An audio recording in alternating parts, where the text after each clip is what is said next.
everybody, and welcome to the Talking, what's the show called? Talking Philly Sports with Matty B. What's your boy, man? I'm all flustered, man. You know, I never get the opportunity to break a trade, and one goes down like 10 minutes ago. So forgive me, I'm a little verklempt. But welcome to the Talking Philly Sports with Matty B program here on the Edge of Philly Sports with your boy Matty B. It is Monday, January the 8th, 2024. And yeah, I was all prepared to come on here and start just laying into the Eagles. But you know what? The Flyers said, hold my beer, as a major trade has just been announced by the Philadelphia Flyers. Cutter Gauthier, the much touted young prospect that the Flyers drafted a couple years back to be the new savior of the organization. Well, he's not going to be doing much saving to this organization, as he was sent today to the Anaheim Mighty Ducks, or the Mighty Ducks of Anaheim, whatever you prefer. In exchange for, the Flyers received undersized, underweight, injury-prone, but young, very young, very talented, a right-handed defenseman. They don't come along too often. Right-handed defensemen don't come along too often, and really good, projected, talented right-hand defensemen don't come along at all. But we got one in Jamie Drysdale, as he is on his way to Philadelphia. Also in tow, a 2025 second-round pick from the Anaheim Mighty Ducks. And boy, there's a lot to kind of go through on this deal. First and foremost, the circumstances surrounding the trade right now. It's coming out now that apparently Cutter Gauthier never ever intended really to play here. But now I'm hearing conflicting reports that he wanted to sign last summer, but was told by Danny Briere, no, go back to Boston College for one more year. And now I'm also hearing that Kevin Hayes apparently had some sort of influence here, because he's a friend of the family and has been kind of in the kid's ear for a while. There's a lot to unpack. The bottom line is, you know, we have a special place in hell reserved for those individuals that are drafted by a Philadelphia sports team and decide that they don't ever want to play here before they ever get here. And, you know, Cutter, listen, good luck in Anaheim, man. I've been on this program, and I've said it on other programs. I've said it on the Clear the Ice post-game show. I wasn't sold on Cutter's style. He's got talent.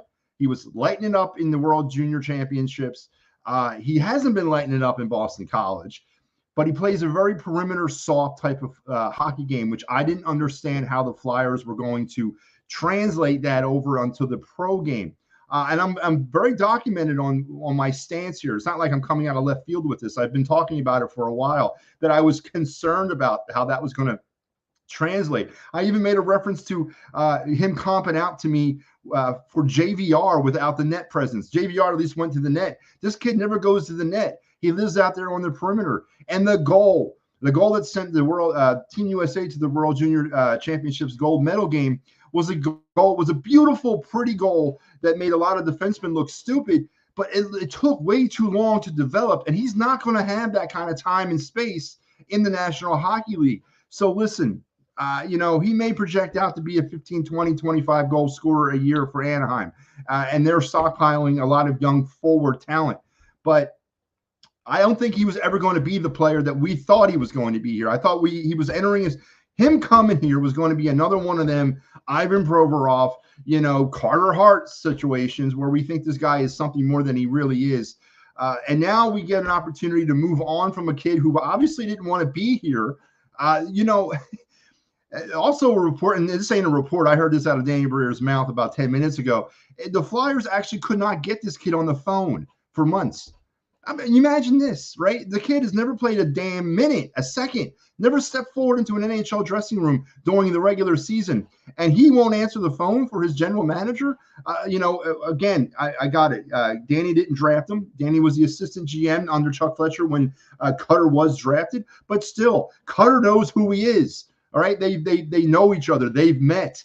And he knows who the damn GM of the team is now, and you won't pick up the friggin' phone for this guy? You know, JD Drew, move over, buddy. You got a new replacement, because let me tell you something. I may be hard on these sports teams. And the reason why I'm hard on them is because I love them more than life itself. That is the reason why I am hard on the Philadelphia sports teams, because I want excellence, I want championships, and I loathe certain aspects of the sports world. Anything out of Dallas, anything out of New York, anything out of Boston, and now Cutter Gauthier. Because if you sit up there and basically say you don't want to play for the Flyers before you even get there, listen, Philly faithful, you'll do me proud. I know you will when Anaheim visits here next year. You'll do us all proud and give the young man the proper greeting that he deserves here in Philadelphia. So Cutter Gauthier, no longer a Flyer. He is an Anaheim Mighty Duck as of a couple minutes ago. So a lot of stuff to kind of get through here, and we're still kind of unpacking some of this stuff. Danny Bray, hey, what's going on, man? Papanard's telling me to kick rocks. You snot-nosed punk. Yeah, so I guess a lot of the emotions are running high, but Cutter Gauthier, no more a Flyer, as he is now the property of the Anaheim Mighty Ducks. Let's take a look at the player that we're getting back in return. One important thing here to understand about Jamie Drysdale. He's here now. Right? He's not going to Lehigh. Again, I heard it out of the GM's mouth a second ago. He is not going to Lehigh. He may be in the starting lineup on Wednesday night when the Flyers face the Canadiens. So he is coming here now. He is going to join the lineup now. He's not going to Lehigh. He's not going back to Boston University. He's not going anywhere. He's coming to Philadelphia, and he's going to begin his Flyers career. Now, the player himself, really good, young, talented. That I mentioned, he's a right-handed defenseman. Boy, isn't that a nice thing to say that we have a projected right-handed defenseman to pair up with Cam York and Jamie Drysdale. Now that's a combination that could win us something here in a few years, because that could project out to be pretty good. But Jamie Drysdale's got to stay healthy. All right, he's had massive injuries throughout his young career, and he's got to stay healthy. Joe says he believes he's hurt. No, Joe, he's not hurt. He's back. He was hurt, and he's been off hurt, but currently he is back in the lineup. He is playing for Anaheim, or was playing for Anaheim up to today. Let's take a look at his line as of this season. He has played in 15 games. He's played in 10 games for the Anaheim Mighty Ducks this season. A goal, 4 assists, 5 penalty minutes. Goal, 4 assists, 5 points, 4 penalty minutes, and he's a -2. So yes, Joe, he is a injured young man, but currently he is not injured. So if he can stay healthy, obviously, if he can stay healthy and kind of maybe work himself into what John Tortorella wants him to be, this could be a really, really good trade. And again, I mentioned he's helped for us now. He is under contract through 25-26. So this season and next season, he's under contract for 24, 25, all right, 23, 24. No, he's under contract for the next 3 seasons. So he is ours for the foreseeable future. He's not going to be a contract issue. Even when he is a contract issue, it'll be a restricted contract. He'll be a restricted free agent. That they never go anywhere. So this, if the kid don't want to be here, if Cutter Gauthier did not want to be here, then the transparency was to get him the hell out of here, and to have the stones, the cojones, to not pick up the phone for your GM, for not to pick up the phone for the team that's going to pretty much back up the truck to your house and pay you what you think you deserve without you even stepping on the ice. That takes a lot of balls, man. I got to give him that. But, we don't need that here. We don't need someone that's not in this for the long haul. Now, whether or not Kevin Hayes has influenced this thing by talking and poisoning this kid's mind, whether or not he didn't want to play for John Tortorella and be in that system, whether or not all these things are part of it, again, that speaks of character, a character flaw, a character issue. And I don't need that kind of guy here. We don't need that kind of guy here at this stage of the rebuild. We're turning the friggin' corner right now. I don't need someone dragging us down with an ego. I don't need that. We got rid of 2 character flaw guys. If you have character issues, if you have ego problems, John Tortorella is not the coach you need to come play for. We already know that. And it's not new here. It's been everywhere that Tortorella has been. He does not deal well with the me first attitude. It's got to be about the team. And obviously, Cutter Gauthier did not have that. And hopefully, or, I care less now, but maybe he takes that and takes a different attitude with him to Anaheim. huge news coming out. I'm trying to work on getting somebody on here right now, but it's been tough because Flyers Nation is all buzz right now, and people are running to the four corners. So I just happen to be in this particular time slot at this particular moment. As I said, this is my first trade that I get the opportunity to break. Who breaks a trade at 8 o'clock at night on a Monday?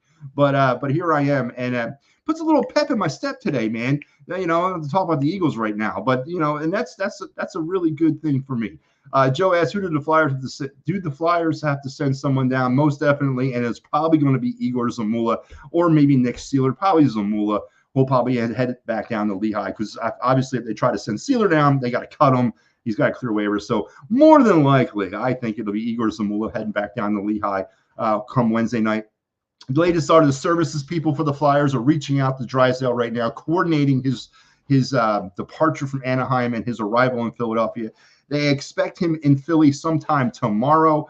And then from the jet lag and all the other kind of stuff that he might have to go through, team physicals and all that, they anticipate he'll probably be in the lineup on Wednesday night against the Canadiens. Don't quote me. I am just telling you what I've heard.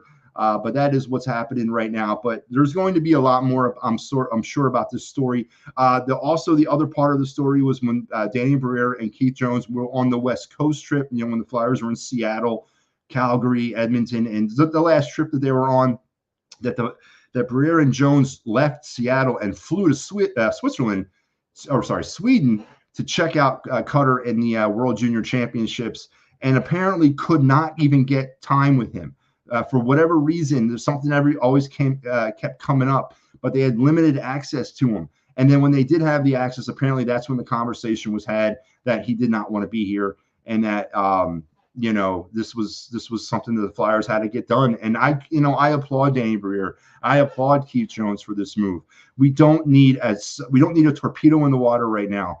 We need to continue to move on, and he's going to move on without us, and we're going to move on without him. So Cutter Gauthier, no longer a Flyer, as he is now on the property of the Anaheim Mighty Ducks. Gauthier's stats through 17 games before he left to go off to the World Juniors was 17 games with BCU, 13 goals, 10 assists, 23 points, 6 penalty minutes, and a +6. A +6 for a top 3 Division I college hockey team. I wasn't really doing jumps over that. I told you this all season. I have been watching him all year at BC.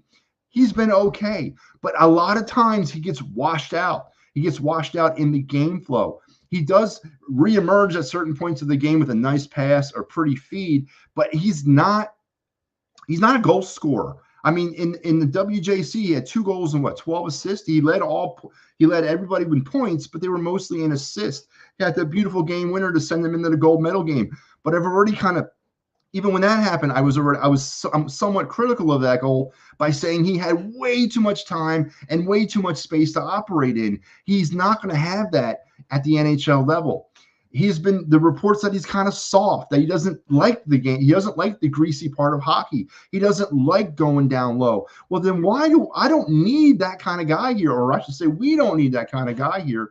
We need somebody in front of that net with them quick hands, and we need him to be able to facilitate traffic in front of the net, feed the off winger or stuff in them rebounds. That's what we need here, and win a faceoff or 2, for God's sakes. Mitchkov is going to be that guy down space. Mitchkov is going to be that perimeter guy. Mitchkov is going to be that winger with the blazing speed and the dazzling moves and the stick handling ability. That's his job. Gauthier was not brought here, was not coming here to do that. He was coming here to play up front, in the net, in the pit, in the grease. And I didn't see that happening in BC with him. And I didn't see it at the World Junior Championships either. He was a man among boys in that tournament, skating through those guys like they were nothing.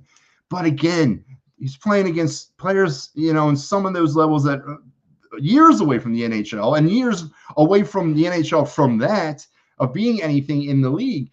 So I don't know what Gauthier is going to pan out to be. I would damn near 100% agree that he will be an Anaheim Duck by some point this spring, depending on Boston College's run through the Frozen Four, how far they get into that Frozen Four, if they even get there.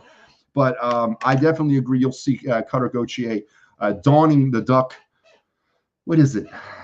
Brown? What is their color? Black? Kind of an off green. Well, anyway, whatever the color is, he's going to be wearing it this spring. And of course, Jamie Drysdale will be wearing Flyer orange and black here in about 48 hours. So that's the best thing for me right now. That's the best return that we could ask for. Now, as I mentioned, he is a little undersized, and this is kind of lent into some of Jamie's developmental problems.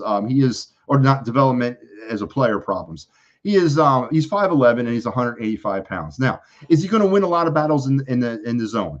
Is he going to clear out some people in front of that Flyer net? No, he's not. But can he quarterback a power play? Right? Can he be that outlet pass during a power play? Can he be the facilitator on a power play? Can you see Cam York on one side, Jamie Drysdale on the other side? The cycle play begins with Cam York, and it goes to Drysdale. Drysdale now may be able to make a move into the zone more, collapse the other team's defense, open up some space for the wingers, and facilitate more opportunity on that power play. And if you can't do it today, or if you can't do it Wednesday, he may be able to do it in a couple of years, and that's kind of what we're looking here. He is a position of need for this team, a right-handed defenseman who's got a huge upside. Number 6 overall selected by the Anaheim Mighty Ducks back in 2020. And also a 2025 second-round draft pick coming along in tow, which projects to be pretty high up in that second round. Anaheim is, well, they're not, I mean, they're going to eventually turn it around, but I don't know what's going to be in the next 3 years. So we got a draft pick not this summer, but next summer, which Anaheim it still should project to be pretty high up in that second round. So all in all, a good day for the Flyers. I really do. You don't want a kid here who doesn't want to be here. You don't want a player here that has, disparages about being here. And Danny Briere and Keith Jones, to their credit, identified that, said enough's enough. We're not playing these games with a 19-year-old. I'm not running around. I'm not flying to another country just not to be able to talk to you. I'm not doing that. You're not worth it, brother, because you haven't done one thing in the NHL yet. So guess what? I'm going to get max value for you. You're going to move on with your life. We're going to move on with ours. Good luck.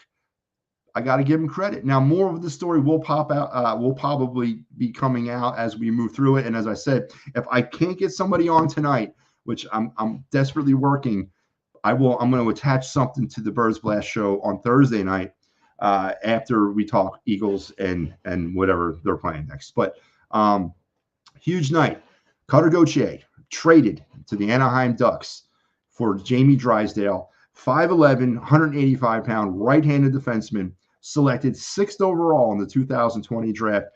Played his youth hockey for the Toronto Marlboros, which are they're a Tier 1 AAA elite youth hockey association in Ontario. I've worked some of their games, not his games, but I've worked some of their games. These kids are from every level, from mite up to bantam, are amazing prospects. They churn them out like the Toronto Marlies churn them out, like the Providence Bruins or the Junior Bruins churn them out, like the North Jersey Avalanche, like they churn them out. I mean, he comes from a very, very known youth hockey program and has had international success for Hockey Canada.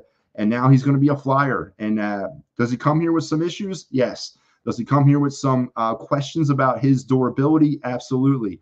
But does he come here with a lot of upside? Absolutely. And does he come here with the ability to help us out today? And then we have him under control for 3 more years. He is NHL ready now, not next year, not potentially 18 months from now, not 3 years from now until his KHL contract is expired. No, he is NHL ready now. And that has got to make you be happy.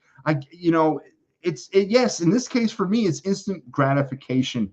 I need something here. We need something. The power play is abysmal. The team is battling its butt off. I mean, why would they announce this during the Flyers-Penguins game that's going on right now? That's crazy in itself.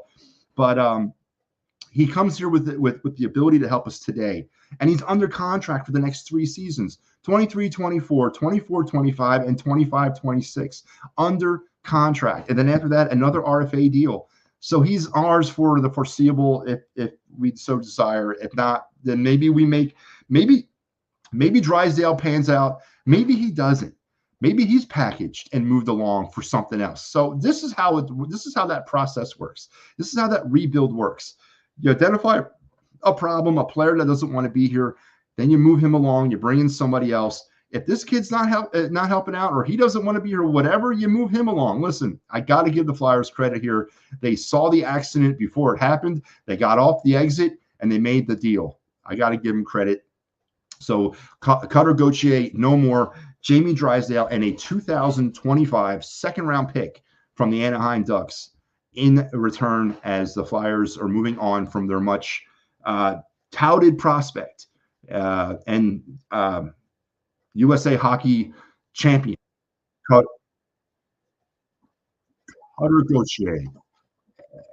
Sorry about that. What was that? So I'm getting Dan Hilfrey is about to speak. The Flyers Spectacor guys. So if you guys want to, don't go now, but wait until I'm done. But Cutter Gauthier is out of here. Bob Kenny says, God, it hurts. And that could be a couple different things, and we're going to get into some of that here in a minute, but let's pause for the cause because I got way off topic, and let's kind of rein it back in. Here on the program, let's lead it off with what we usually do, or I say let's segue into what we usually lead off with, and that is your day in Philadelphia sports history. This was a packed day, it turned out, in Philadelphia sports history. Way back in 1995, I was 22 years old, and this event happened on this day in 1995. Before I say that, this segment here is brought to you by the Cherry Group for workman's compensation, motor vehicle accidents, personal injury, or criminal law. Give Dave Cherry at 610-565-0300 a call, and he will take care of all your needs. But on this day in Philadelphia sports history, January the 8th, 1995, Mike Schmidt was a first-time electee to the Baseball Hall of Fame. Of course, the greatest third baseman ever played for the Phillies and the greatest third baseman ever played Major League Baseball, getting his due as a first-time ballot inductee. He was joined by Richie Ashburn, who was not a first-time ballot inductee, but they both were elected into the Hall of Fame on this day in 1995, and they both were enshrined in Cooperstown on the same day in the summer of 95. So, Mike Schmidt joins the Hall of Fame on this date in 95, along with Richie Ashburn. So remember, this segment was brought to you by Dave Cherry at 610-565 and 0300 for all your workman's compensation, motor vehicle accident, personal injury, and your criminal law needs. So, boy, let me catch my breath here, man. That was a lot to get through here early on in the show. Again, my original plan for tonight was, I don't know what I think I was going to talk about. So we'll talk about the dark days of Philadelphia sports. Let me ask you this. Does the Cutter Gauthier trade take any of the sting off of yesterday? Does the Cutter Gauthier trade take any kind of venom out of your fangs for the Philadelphia Eagles now that their season is officially, or regular season is officially over, and that they blew an opportunity or multiple opportunities this season to, win a championship? The first championship blown opportunity was, of course, losing the NFC East, which was amazing that they were able to do that after having such a lead in it, and thus continuing the streak of no repeat NFC East champions since the Eagles did it back in the early 2000s. The Dallas Cowboys are your 2023 NFC East champs, and your Eagles are not. And your Eagles go from the 1 seed, which they held pretty much the entire year, and they finish up at the 5 seed. And that's how they'll start the playoffs next week on Monday Night Football. Monday night. So not only do we got to wait to the entire end of the weekend, we got to wait till Monday night to watch our season officially end. We got to be literally one of the last games of the week for the season to officially end. I guess it's a appropriate FU by the National Football League, and I can accept that. We only played 3 1:00 games all season. Why should we expect to have any kind of different than a late time slot? But we're going to get into the Eagles, but before I do, I don't want to lament about the past because you guys already know how I feel, all right? I want to lament about the future, or I don't think you can lament. You can't lament about the future. You can look forward to the future, right? And that's what I want to do. I want to look forward to the 2024 NFL season, and here you go, folks. That's right. It is official. As of yesterday, it became official. These are your Philadelphia Eagle 2024 home and away opponents. Of course, we won't know date times until about May, but this is it. A pretty interesting looking schedule next year. Home dates include visits by the Cleveland Browns, the Pittsburgh Steelers. Doug Peterson comes back, and those Jacksonville Jaguars, and they're going on the road to Baltimore, Cincinnati, New Orleans, and yes, there is the ambiguous one-game West Coast swing to the Los Angeles Rams. So there you have the 2024 Eagles. And of course, what is that team going to look like? Is it going to look anything like this team? I hope to God it doesn't. Is it going to be run by anybody that looks like who's running this team? I hope to God it doesn't. But before I get into what happened yesterday at MetLife, before I get into my rant, before I get into my segue of disbelief and horror and depression, let me kind of just set the tone, right? You guys know me. It's not my first rodeo. It's not the first time I've come up on this platform, and it's not the first time that I said I didn't believe. So I feel very vindicated in my stance these days. I don't feel as if I'm backtracking at all. I don't feel as if I'm a hypocrite at any point of this. I don't feel good about anything. I don't feel like I've achieved something in this. I don't. I feel as if I feel relief. Maybe that's the word I'm looking for. That finally now it's out in the open. Finally now I'm not the only one who sees it. Finally now I'm not the only one who goes to bed with doubt about the future of this franchise. Maybe that's what I feel. I feel relief. Now, do I welcome you back on my hill? No, I don't. Most of you I will never welcome back on the hill, because you ran off. You ran away at the first sign of success. You couldn't see a little bit further down the road. I'll use that accident metaphor yet again. We're on the highway of life driving down the road. It's the 2020-21 Eagle season, and we're all in the car together. We're hanging out. Yeah, we're chatting back and forth. Well, we're dodging. We're weaving in and out of traffic, right? We see something up ahead, but you know what? We don't know any better. So we're going to stay our course, and we're going to continue down the road. And we get caught up in a major accident and major delay, and we're stuck on I-76 for 4 hours together, staring at each other, right? So in 2021, or I should say in 2022, we take a little bit more of a precautious approach, right? We every time there's even the scent or the hint of danger, we're taking some alternate plan. We're leaving the house prepared with a secondary and thirdary plan, right? But maybe it's our preparedness. Maybe it's our luck has changed a little bit. But as we're driving along down the highway of life this time in 2022, we're cautious in our mind. We're not quite going to give into it, and we're dodging and ducking, and we're weaving in and out of traffic, and we're doing the smart things because we don't really believe yet. Right? We don't feel comfortable yet. We still feel that danger could be lurking around the corner at the next step. But in 2023, I'm in the car by myself because you've gotten out. Because you're like, you know what, man, I don't need you anymore. I got my driver's license. I can pilot myself down the road myself. Now I'm like, okay. So I'm driving down the highway of life in 2023, still not believing in all this. I see the accident coming from miles away this time. I get off on an exit, go around the city, and find my destination. Meanwhile, you're the reason 20 miles up the road that there's a 25-car pileup because you had a false sense of belief. Did you like that?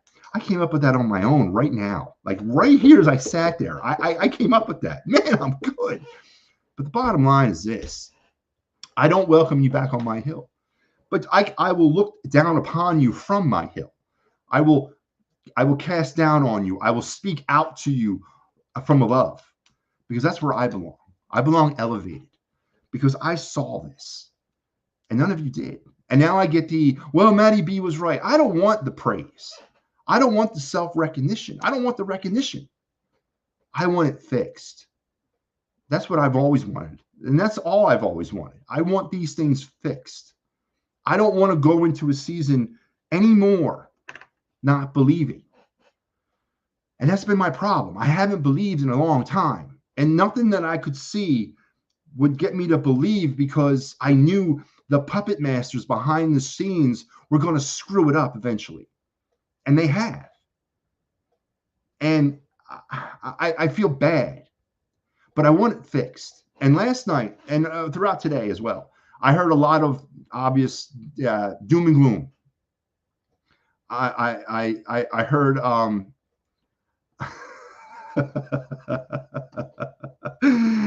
thank you, Mike. I heard a lot of doom and gloom along the way. I heard a lot of, well, the Eagles should fire this guy. I heard the Eagles should fire that guy. I heard the Eagles should cast. I heard they fire Howie from somewhere other than me for one of the first times in years, right? But then on the other side of this aisle, I hear, well, let's get rid of the coordinators. Let's replace the coordinators. Why in the hell would I want to do that? What is that going to do? Replacing the coordinators. The problem is still here. And now he's starting to grow heads, right? You had the Howie, and now you had Nick Sirianni popping out over here, right? And you want to fire the coordinators, or you want to replace the coordinators?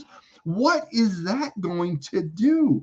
It's like changing the dressing on a weeping flesh wound. It's still going to bleed out. It's just going to be, you're going to have the dressing on there for a while, but eventually that's going to soak through. It's not going to close the wound. We got to close the wound. And the only way to close the wound is to cut it out. Nick Sirianni's got to go. Oh, and Howie Roseman too. I thought I'd lead off with Howie or Nick this time, not Howie. I become kind of predictable, so I thought I'd go with Nick then Howie. But they got to go. What I saw on that football field yesterday went beyond anything that I've ever witnessed before in my life. You had a team that over the last 5 weeks hadn't deserved to be on a football field, hadn't deserved to be the record that they were, but they still have found themselves in the last weekend of the season with an opportunity to win the NFC East. Granted, they needed help. They needed the win, and then they needed Dallas to lose to the Commanders. And I get that might not have happened, and it didn't. Because obviously Washington did not fulfill their end of the bargain, and then one of the reasons why Ron Rivera is out of work today. But you went into that game needing to win. That was the bottom line. None of the other options mattered unless you won. And what I saw for a half of football was a team that had no interest in winning. I saw a team that had no interest in being on the field. I saw A.J. Brown. What did he do? He got hit, he fumbled, and then after his speech, the Gettysburg Address was delivered last week by A.J. Brown to deliver us from the oppression set forth by the Philadelphia media. And what was the backup of that? He fumbles and then gets hurt and has to leave the game. I saw a team that didn't care. I saw a team that has quit. Now, when they actually quit, and when they said the hell with this, and when they said the hell with Nick, I don't know. I don't know when exactly that was, but that's not important. What's important here is I knew it was going to happen, right? Their talent only took them to a certain point, and then the coaching had to help them out, and the coaching wasn't there. This team was significantly not as talented as last year's team. We can agree with that, right? I can even agree to that. They had 18 free agents last year. 15 of them walked away. Or was it 14? 14 of them walked away. This year, we got 19 free agents. You guys take a look at that yet? 19 pending free agents this season. Right? So that's about half the roster almost is going to be a UFA here in about a week. And we replaced the talent last year with substandard talent. And they were getting by. But with smoke and mirrors. Right? They were a charlatan, a card game, a shell game, whatever. Right? But we didn't want to admit to that, right? And I remember like it was yesterday, rounding up Al one day on the P&M show and you know what I'm talking about, the show on Sunday with Al and Mike. No, Pat and Mike. Sorry, Pat. I got him. Pat actually helped me out more than I did. I just was sending little jabs in from left field, but Pat was out there in at shortstop, kind of jabbing the bear. But he kind of lost his mind. The usually objective Big Al went on this big, like, I'm saying they are a Super Bowl contender.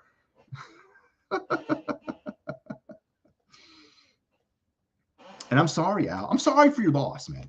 I really am. I'm sorry that it had to end that way for you. And I'm sorry it had to end the way for a lot of people.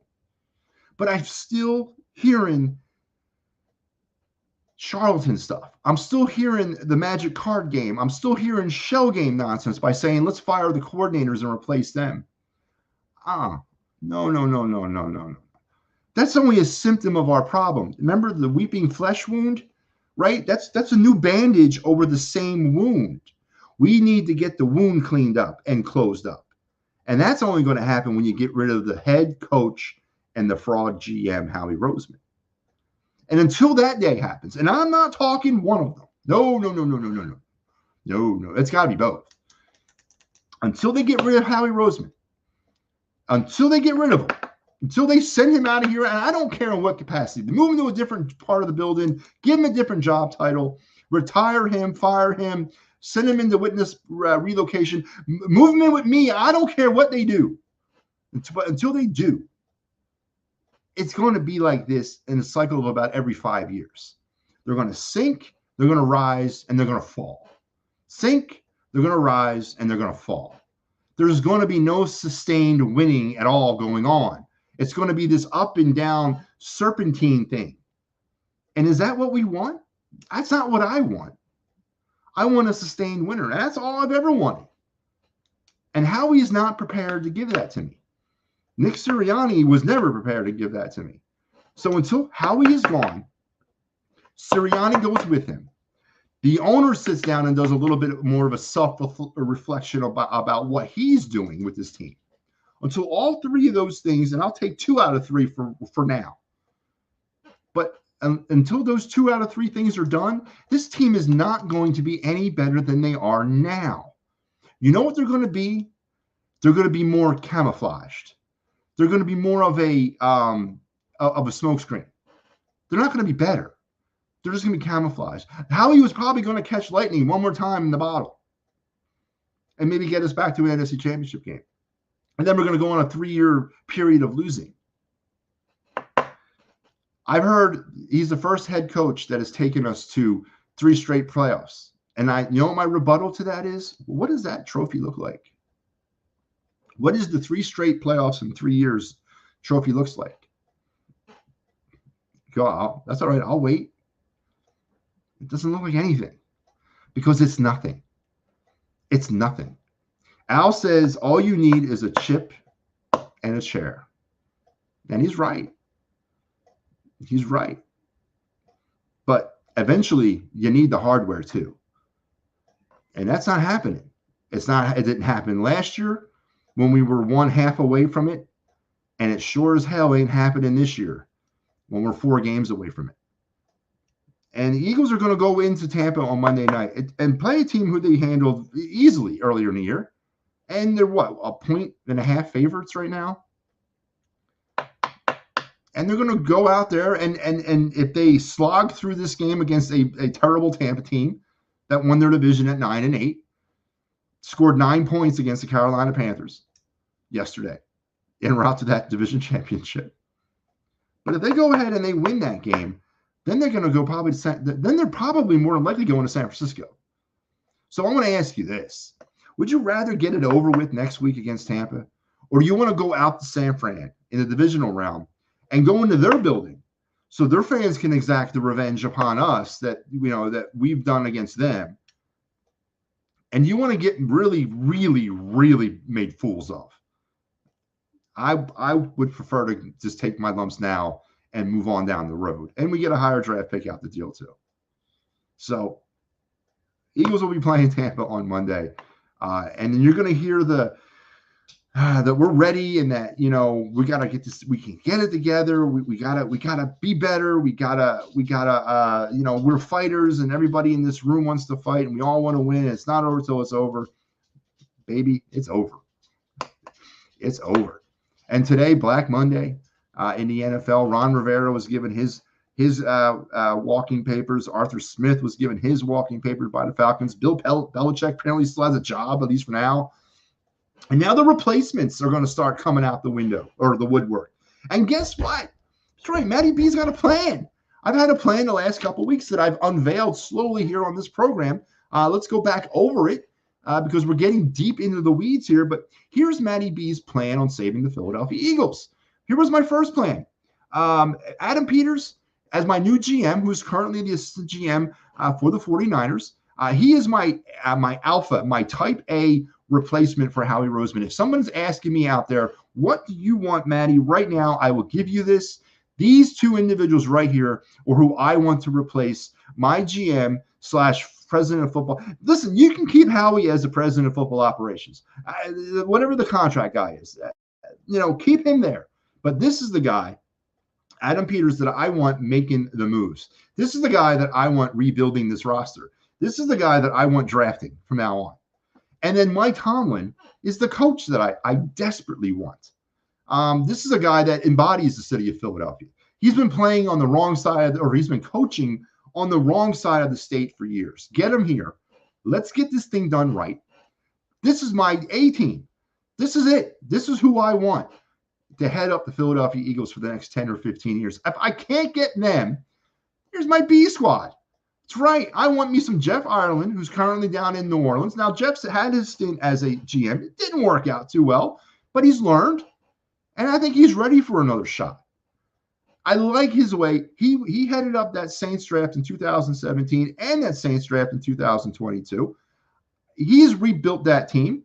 Now they're still struggling a little bit, but there's some directional changes going on. But he provides a blueprint. He knows what it's like to draft correctly over more than 1 year. And then Eric Bieniemy, currently, who's probably out of a job today too, being on Ron Rivera's staff. But that's my B squad. That's my GM and head coach. If someone says, okay, you can't have the A plan, all right, I'll take plan B. And this is my B plan.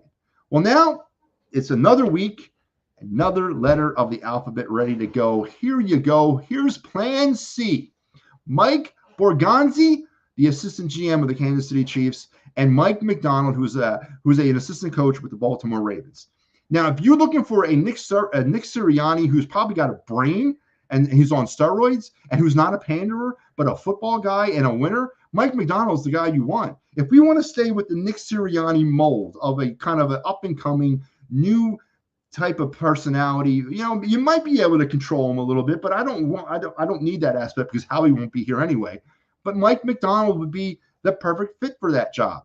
And same thing with Mike Borgonzi. He has been under Andy Reid, and before that, he was with the organization. He has seen what good coaches look for. He knows what championship teams are supposed to look like. He's done it with the Chiefs twice. So here we go. There's plan C in my plan to rebuild the Philadelphia Eagles. So you got A, B, and C. And next week, I will reveal my final layer, my plan D on saving the Philadelphia Eagles. Make sure you're checking all that out here on the program. And that little tirade was brought to you by the good folks over at Philly Sports Trips. For anything that you need to travel like the pros, give Philly Sports Trip a call. They got you covered for all four majors, and I think the Union too. And they got this one coming up on February 17th. Now the Jamie Drysdale Philadelphia Flyers, as they will battle the New Jersey Devils at MetLife Stadium. I hope it's not on the turf. I really do. I hope they're not playing on the turf, but they're going to battle the Devils. Well, imagine if the ice is just retroactively bad because of the turf.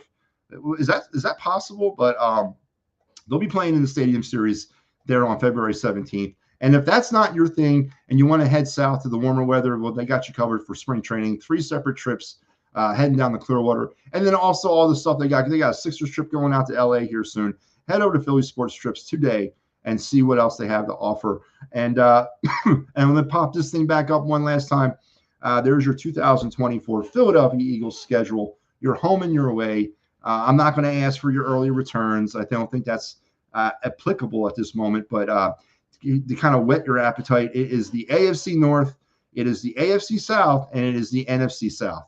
That is the opponents of the NFC East next year. So there you have how the Eagles will shape up in 2024.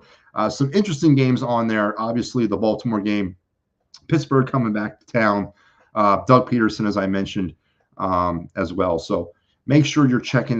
Make sure you're staying in tune, and then of course we'll get the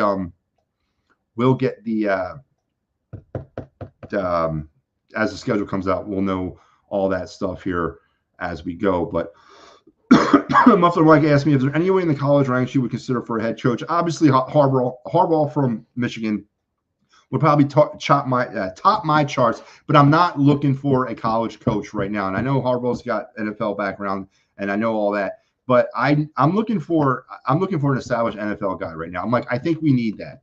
I really do. I know, and when I say established NFL, I don't necessarily mean head coach. Somebody that's been in the league for a while, you know, and it really, I'm telling you, Mike, and I'm telling everybody else out there, it's really not so much the head coach that I'm looking for. I need somebody in that GM chair. That's if you people out there don't see that that's really the problem with this organization, then you really need to take a closer look. It all starts with him. It all starts with Howie. All the problems with this team originate from Howie Roseman. He's the one who has created the culture here. He's the one who has created the way they do business here. He's the one who's created how they build rosters here. And I think he's the one they created how they call plays here. He is the problem. Now, I don't know if Lurie and him are a package deal. I'm starting to believe that they are. But I think Lurie's going to bend to the almighty dollar here eventually. When people, enough of us, stand up and say, we're not taking this anymore, he needs to go. And the problem is not many people want to admit to that, or they don't want to go back on their hypocritical word because they've already kind of gone back and forth. Now they'd be going back again. And that's fine. And I don't want them back. I'm just saying something's got to give. And it's Howie. Howie is the problem. And I don't know why you guys don't, most of you out there don't see it. Because you won a Super Bowl 6 years ago. There's been 57 Super Bowls in the history of the NFL. We've won one. All right. I don't know. I mean, are you waiting for it to happen again? Are you waiting for the Super Bowl? Would it be 104 to roll around and we're going to win the next one? I don't have that kind of time. And I don't think Howie's going to be there either. So I don't see why you think that the fleeting Super Bowl 52 championship is enough to keep this guy around. He has done more wrong than he's done right. All right. He has. We make excuses because we want to believe that he's something more than he's not. He's a cancer to this team. Howie Roseman is a straight friggin' cancer. He needs to be cut out. He needs to be discarded in the trash like the garbage that he is. He needs to go. He is the problem. It all originates and starts with Howie friggin' Roseman. You got to get rid of him, Mike. And then from there, you get in someone that's got maybe some sensibility, who's got potentially some self-esteem, who respects himself and doesn't have to worry about what other people or care about what other people are saying about him. And that's when you get to work on building a football team. But until you get rid of that cancer, that fraud, that toxic waste of a man and Howie Roseman, this team is going absolutely nowhere. He has done more wrong than he has right for this organization. But yet we kiss his ass, or I should say you guys kiss his ass, not me. But until we get rid of Howie, until we go that way, until we cut him away from us, we're never getting better. We're going to get healthier, yes, but then we're going to get sick again. We're going to get healthier, and then we're going to get sick again. But we're never going to get better. It's going to be a sick up and down type of thing with him. So until he goes, we're stuck like Chuck. But that's, I don't know how I got on the Howie Roseman rant, but that's how I feel. So yes, I'm looking for a non-college coach. Sorry, Mike. Didn't mean to go off on like La La Land on you. I do apologize. But let's get back into my last thing. Listen, it was the Flyers. That was what I was going to talk about last tonight. The Flyers won the other night against the or other afternoon against hang on. Mike says the sooner they fire Howie, the sooner you can join Patrick Bernard on the fire Paul Day train. I don't think I'd ever join Pat Bernard on any train. That probably did not come out right, but you know what I mean. Wow. Hope nobody cuts that soundbite. But anyway, Flyers. Yes, Flyers won yesterday in the Ed Schneider legacy game. It was a hell of a game. I did not get the opportunity to watch it on Saturday. I was in Massachusetts, but I came home today. I was able to sit down and kind of watch the replay of it. Very chippy, physical game. A game that now that I think about it, Cutter Gauthier probably wouldn't last, but 10 minutes in. But yeah, really good win from them yesterday. Their 20th win of the year. They have 46 points. They are playing as I speak right now against the Pittsburgh Penguins in a very active night on the Flyers hockey scene. So I'm not going to belabor the point much longer. I'm going to get off the air here. But and don't forget, Clear the Ice is coming up here after the game. But the Flyers did score a power play goal, and they did score shorthanded on Saturday. That is their 10th shorthanded goal of the year and their 13th power play goal of the year. But I hate to be the bearer of bad news. They were 1 for 6 on the power play on Saturday. Yes, was it good news they scored a power play goal? Absolutely. But they were 1 for 6. Something's got to give. Now, Jamie Drysdale is not necessarily the cure to the power play, but he's part of it. He's going to be part of that quarterback duo up there on the blue line that are going to orchestrate the power play, because that's who really runs the power play, right? Is your defenseman. Cam York is really rounding into that type of defenseman. He's rounding into that quarterback type of defenseman. But every quarterback needs a wide receiver. And right now, I think Jamie Drysdale is probably going to be hopefully paired as that wide receiver for Cam York. And they can start building something, at least from the blue line in a little bit on the power play. And then we still need to score, but maybe we're one step closer to getting the power play back on track. But a great win by the Flyers on Saturday. Listen, folks, recapping this show, Cutter Gauthier traded tonight by the Flyers to the Ducks in exchange for 5'11", 185-pound right-handed defenseman. That's right, I said right-handed defenseman, Jamie Drysdale, and a 2025 second-round draft pick. The Eagles, if they don't get rid of Howie Roseman, none of this is going to matter, because we're going to go through this every other year. Their regular season is over, 11-6. And by the way, Matty B predicted 11-6. I just want to say that. I predicted 11-6. That's what the Eagles' record would be this year. I predicted that way, way, way back in the summertime. So I was right. Now, they did not get there the way I thought they would, but they did get there. So 11-6. Losers of their last 5 out of their last 6, and potentially 6 out of their last 7. They will play Miami. They'll play Miami. They'll play Tampa on Monday night in Tampa in the wild card round. Don't forget, on Thursday, be back here, or I should say on Saturday. We tape it Thursday. It airs Saturday. The Birds Blast with Kyle Quinn. We'll get into the final game, a little bit of the Giants game. Then we'll talk Tampa. And then, as I said, I am working on getting I wanted to get somebody on here tonight to talk to the Flyers, but we may package that as part of the Birds Blast on Saturday. So be on the lookout for that. I'll promo it if it happens, but that's what we're going to be working as we get closer to this on a very busy night in Philadelphia sports. So I want to thank everybody for coming along on the ride with me again tonight. It's been an honor and a privilege. I broke my first trade. I don't feel no different, but I broke my first trade. And the Flyers trade Gauthier to the Ducks. More on this is probably happening as I'm sitting here. So be tuned in to EOP for all of this. Oh yeah, let me give you the lineup here, by the way. This is our lineup for the week. Got you covered all the way up to Eagles Sunday or Monday, and then and beyond. So until we talk again, folks, what do they say? That is the news, and I'm out of here.